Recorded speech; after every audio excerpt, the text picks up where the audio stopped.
Hi everyone, আসসালামু আলাইকুম। কেমন আছেন সবাই? আলহামদুলিল্লাহ, আমরাও আল্লাহর রহমতে ভালো আছি। আজ নতুন আরেকটি ব্লগ নিয়ে চলে এসেছি। গোলাপ ফুলের রানী, তার মাঝে আমার ছোট প্রজাপতিটা উড়ে উড়ে ঘুরে ঘুরে বেড়াচ্ছে। গোলাপ এমন একটি ফুল যে এর সৌন্দর্যে মুগ্ধ হয় না এমন মানুষ খুব কমই পাওয়া যাবে।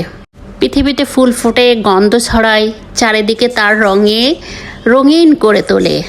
ফুল তো আমাদের বন্ধু, তারা এই যে রং নিয়ে পৃথিবীতে এসেছে। এই যে ছাদের সৌন্দর্য দেখে এসে হালকা পাতলা রান্না করে নিচ্ছে। আজকে খুব সাধারণ রান্না, বেগুন আলু দিয়ে ট্যাংরা মাছের চচ্চড়ি এবং চিচিঙ্গা ভাজি করতেছি অল্প পরিমাণে। আজকে খুব সিম্পল, 2 দিন মাছ গোশ খাইছে আর ভাল লাগছে না। পরন্ত বিকেলে আমাকে আবার তাবিয়াকে নিয়ে ঘুরতে যেতে হয় প্রতিদিন। সে আজ বায়না করেছে আজকে সে মাঠে যাবে। যেতে না যেতেই কিছু ছাগল ছানাকে দেখেছে, সে তাদের আদর করতে চলে গেল। পাশেই ধান ক্ষেত, যেহেতু পড়ন্ত বিকাল, ধানের কাণ্ডে, ধান গাছের কাণ্ডে সব শিশির পড়ে আছে। সে সেগুলো হাত দিয়ে ধরে ধরে দেখছে। যদি এখন সকাল হতো তাহলে সে এই ভেজা ঘাসের উপর দিয়ে, শিশির ভেজা ঘাসের উপর দিয়ে আমার প্রজাপতি উড়ে বেড়াতে পারত।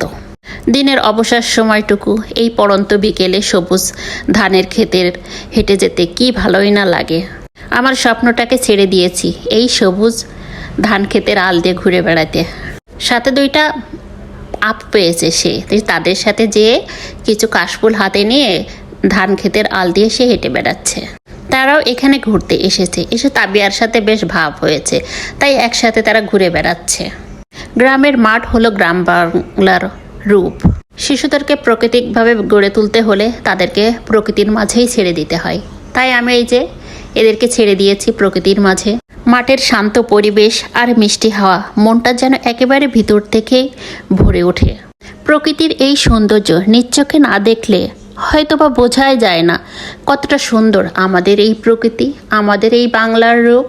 প্রকৃতির মাঝে তাকিয়ে থাকো, তাহলে এর রূপ তোমার চোখে ধরা দিবে।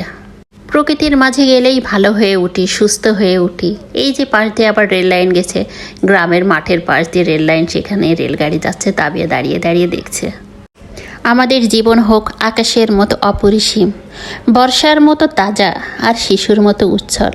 নিজের ইচ্ছার রাজা।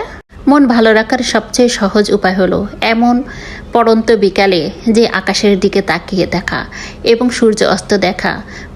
ঝাঁকে ঝাঁকে পাখিগুলো যখন নিড়ে ফিরে যায়, এই যে এক অদ্ভুত একটা ভালো লাগা কাজ করে।